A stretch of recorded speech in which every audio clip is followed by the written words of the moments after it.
اعوذ باللہ من الشیطان الرجیم بسم اللہ الرحمن الرحیم رب اشرح لی صدری ویسر لی امری واحلل عقدۃ من لسانی یفقہوا قولی رب یسر ولا تعسر وتمم بالخیر ربی زدنی علما۔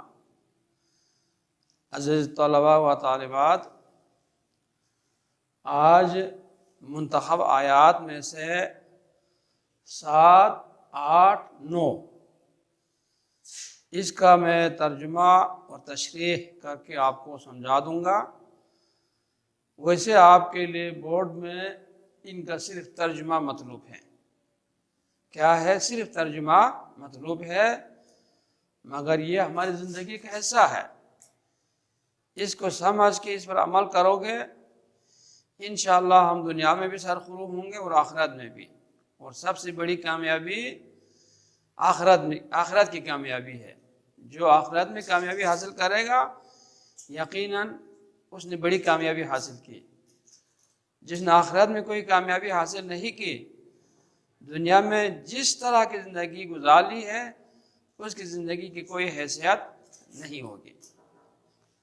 تو آیات نمبر 7 ہے وَمَا آتَاكُمُ الرَّسُولُ فَخُذُوهُ وَمَا نَهَاكُمْ عَنْهُ فَانْتَهُوا، اور جو کچھ تمہیں تمہارا رسول دے دے فَخُذُوهُ، پس اس کو لے لو، اور جو کچھ تمہیں تمہارا رسول دے دے پس اس کو لے لیں۔ وَمَا نَهَاكُمْ عَنْهُ، اور جس چیز سے تمہیں منع کیا گیا، روکا گیا ہے، فَانْتَهُوا، پس اس سے باز آ جائیں، رک جائیں، چھوڑ دیں۔ اس آیت میں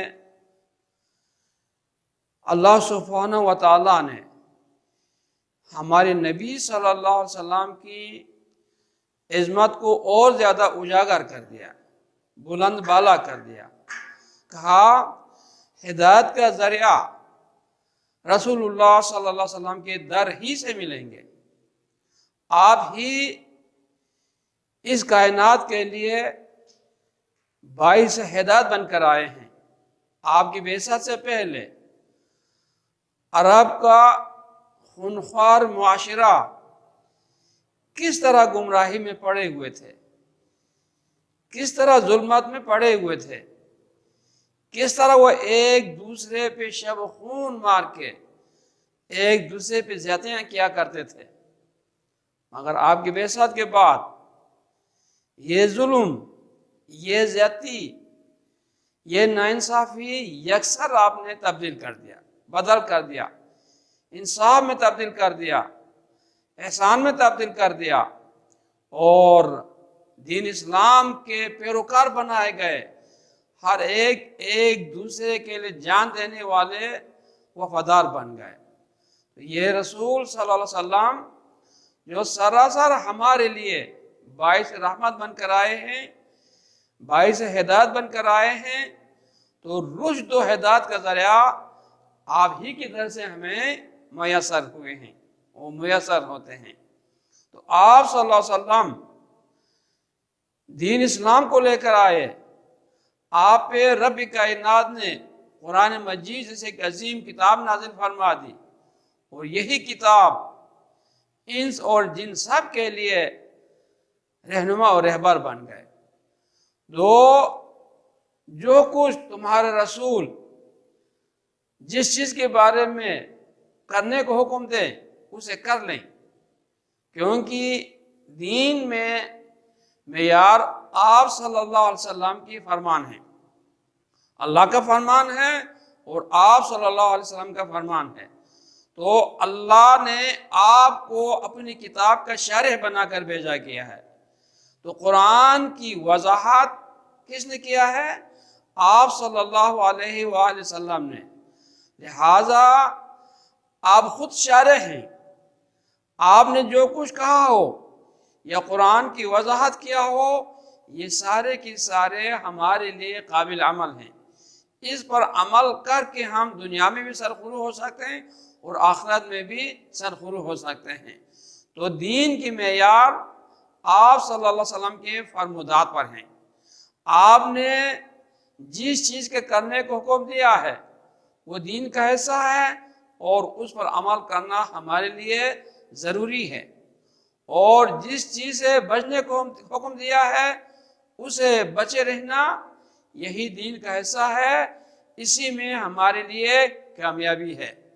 جس طرح قرآن میں اللہ سبحانہ و تعالیٰ نے کہا انما الخمر والمیسر والانصاب والازلام رجس من عمل الشیطان فاجتنبوہ، یہ آیات کس پہ نازل کی؟ کس نے نازل کی؟ رب کائنات نے اپنے نبی پر نازل کی۔ تو عرب معاشرہ شراب کے عادی تھے، جب شراب کے حرمت آ جاتے ہیں آپ صلی اللہ علیہ وسلم صحابہ کرام کو پڑھ کے سناتے ہیں، سب کے سب کھڑے ہو کے کہتے ہیں ہم باز آ گئے ہیں، ہم رک گئے ہیں۔ تو مدینے کی گلیاں شراب کی مٹکے توڑ کے شراب سے بھر گئے اور کہا آج کے بعد ہم شراب پہ منہ نہیں لگائیں گے۔ یہ کس نے کہا تھا؟ اللہ نے آپ پہ وحی نازل کی اور آپ کی زبان مبارک سے آیات کی تلاوت کی، اور عمل کرنے والے کون تھے؟ صحابہ کرام۔ اور یہی حکم تا قیامت تک اس امت محمدیہ پہ فرض ہے کہ شراب کو قطعاً منہ نہ لگائیں، یہ حرام ہے، اور حرام کردہ چیزوں پہ یعنی حرام کردہ چیزوں پہ عمل نہیں کرنا ہوگا، حرام کردہ چیزوں سے بچ کے رہنا ہوگا۔ یہی ہمیں ہمارے نبی صلی اللہ علیہ وآلہ وسلم نے بتایا اور دیا، اور آپ نے فرمایا اے لوگو میں تمہیں دو چیزیں چھوڑے جا رہا ہوں، ترکت فیکم امرین لن تضلوا ما ان تمسکتم بہما کتاب اللہ و سنتی۔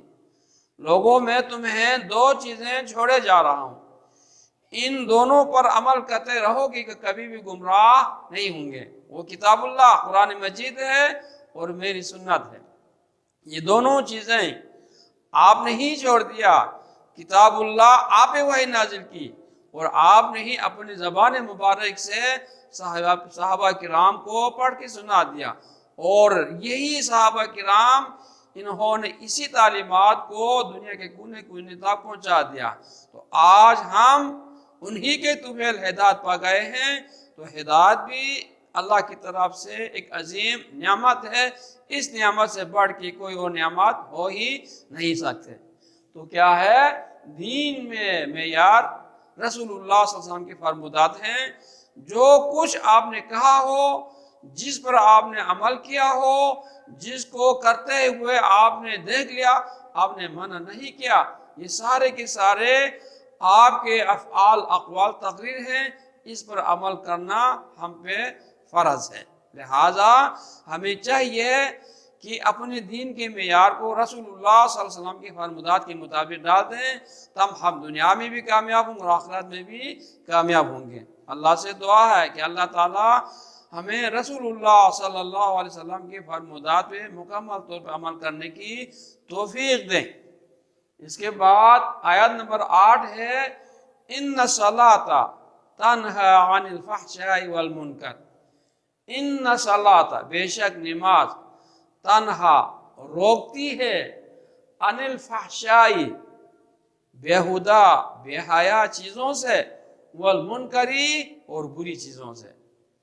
نماز کے اب معیار بتا رہے ہیں، اس کا کردار کیا ہے۔ نماز کن لوگوں کو برائی سے بے حیائی سے روکتی ہے، یہ بھی قابل غور ہے۔ ہر انسان جو نماز پڑھ لیتا ہے وہ نماز اس کو بے حیائی سے نہیں روکیں گے۔ اس میں بھی یہ ہے کہ نماز انسان پڑھ لے تو کس کیفیت میں؟ رب کائنات سے ڈرتے ہوئے، دل میں خشیت الہی لے کے، اور ساتھ ساتھ رسول اللہ کا فرمان ہے یہ سمجھ کے کیونکہ اللہ کے رسول صلی اللہ علیہ وسلم نے بھی بعض جگہوں پہ نماز کی بہت بڑی اہمیت بتا دی گئی ہے، کہا صلو کما رأیتمونی اصلی، اسی طرح نماز پڑھ لو جس طرح تم نے مجھے نماز پڑھتے ہوئے دیکھ لی۔ تو آپ کی نماز کی کیفیت، انداز بہت ہی عظیم ہوتے تھے، بہت ہی یعنی خشوع خضوع والے ہوتے تھے۔ تو کیا ہے، نماز انسان کو اسی وقت روک لیں گے جب وہ شخص نماز پڑھنے لگ جائیں تو نماز میں خشوع اور خضوع پیدا کریں، خوف خدا پیدا کرے، دنیا کی ساری چیزوں کو بھول ڈالیں اور رب کائنات سے اپنا تعلق جوڑ لیں، تو یقیناً یہی نماز انسان کو بے حیائی اور برائی سے روکتی ہے۔ جس طرح نماز قرب الہی کے بہترین ذریعہ ہے، انسان دن میں 5 مرتبہ رب کائنات کے ہاں سر و سجود ہو کے اپنے گناہوں کی مغفرت مانگتا اللہ سے، اس کی کبریائی عظمت بیان کر لیتا ہے، اس کی تقدیس بیان کر لیتا ہے، اور وہ بھی سمجھ کے، تو یقینی بات ہے اس شخص کو اللہ بھی بہت پسند کرے گا۔ انسان نماز سے فارغ ہوں گے، یقینی بات شیطان تیار رہتا ہے، فوراً نماز سے فارغ ہو تو انسان کے رگوں میں خون کی طرح چلتا ہے اور وہ برائی پہ لے کے جاتا ہے، جس طرح سورہ اعراف میں کہا اللہ نے کہ یہ شیطان کا کردار ہے، ثم لآتینہم من بین ایدیہم ومن خلفہم وعن ایمانہم وعن شمائلہم ولا تجد اکثرہم شاکرین۔ میں تیرے بندے کے دائیں طرف سے، بائیں طرف سے، آگے سے، پیچھے سے آ کے وسوسہ ڈالوں گا، گمراہ کرنے کی کوشش کروں گا، تو آپ اکثر کو اپنے نیک اور صالح بندوں میں نہیں پائیں گے۔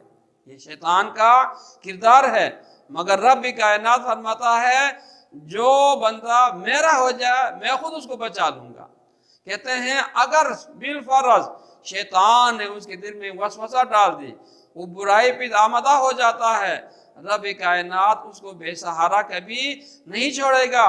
وہ جاتے جاتے فوراً اس کی ذہن میں کوئی ایسی بات آ جائے گا، وہ رک جائیں گے، کہیں گے اوہو میں کہاں جا رہا ہوں، میں نے تو ابھی رب کائنات سے وعدہ کیا کوئی برائی نہ کروں، اور ابھی دوبارہ اسی کے ہاں سر بسجود ہونا ہے، اس سے اپنے وعدے کی تجدید کرنا ہے، تو میں کیسے یہ برائی کر لوں، نعوذ باللہ، وہ کہہ کے مڑ جاتا ہے۔ اس لیے سورہ انفال میں اسی کے بارے میں اللہ سبحانہ وتعالی نے کہا یا ایھا الذین آمنوا ان تتقوا اللہ یجعل لکم فرقانا ویکفر عنکم سیئاتکم ویغفر لکم واللہ ذو الفضل العظیم۔ اے ایمان والو، اگر تم اللہ سے ڈرو گے تو اللہ تمہیں امر فارغ عطا کرے گا اور تمہاری ساری برائیوں کو مٹا دے گا، کیونکہ وہ صاحب فضل ہے۔ اب امر فارغ کیا چیز ہے؟ انسان ہمیشہ اللہ کی عبودیت میں، اس کی اطاعت و برداری میں لگا رہتا ہے، تو کبھی کبھی شیطان ڈستا ہے اور وہ برائی پہ آمدہ ہو جاتا ہے، تو رب کائنات اس کو بے سہارا نہیں چھوڑتا ہے، این موقع پہ اسے بچا لیتا ہے، اس کی ذہن میں یہ بات ڈال دیتے ہیں کہ یہ باطل کام ہے، یہ حرام کام ہے، یہ برا کام ہے، اس سے مجھے بچنا ہوگا، فوراً وہ اس سے بچ جاتا ہے۔ جیسے آپ کے سامنے ہے یوسف علیہ السلام کو واقعہ آ جاتا ہے کہ زلیخا اور یوسف دونوں نے ایک دوسرے کے ساتھ برائی کا ارادہ کر لیا، پھر رب کائنات نے اس کی ذہن میں یہ بات ڈال دی کہ تو نبی ہے، نبی کا بیٹا ہے، یہ کام، وہ معاذ اللہ کہہ کر بھاگ گئے، کہا میرے رب نے مجھے بچایا ہے۔ تو یہ کیوں؟ اس لیے یوسف علیہ السلام پاک باز انسان تھا، شیطان نے ڈسنے کی کوشش کی مگر رب کائنات نے انہیں بچا لیا۔ تو یہ کیا ہے؟ نماز انسان کو بے حیائی و برائی سے اسی وقت روک لیتے ہیں جب انسان دل کے گہرائیوں سے خشوع خضوع کے ساتھ نماز ادا کر دیں، اور گناہوں سے یہ نماز انسان کو اس طرح پاک کر لیتا ہے جس طرح ایک شخص جس کے گھر کے سامنے سے کوئی نہر بہتا ہے اور وہ شخص اس نہر میں 5 مرتبہ نہا لے تو کیا اس کے جسم پہ میل کچیل رہے گا؟ کوئی میل کچیل نہیں رہے گا۔ اسی طرح یہ 5 اوقات کی نماز کی پابندی کرنے والے گناہوں سے اس طرح پاک صاف ہو جائے گا۔ تو اللہ سے دعا ہے کہ اللہ تعالی ہمیں بھی اس نماز کو ایک تو خضوع کے ساتھ ادا کرنے کی توفیق دے، اور گناہوں سے اسی طرح پاک صاف کر لے جس طرح یہ شخص نہر میں 5 مرتبہ نہا کے اپنے آپ کو پاک صاف کر لیتا ہے۔ اور اللہ اپنی جنت کا مستحق ہمیں بنا دے، اور جنت میں اپنی دیدار ہمیں بھی دکھا دے، آمین۔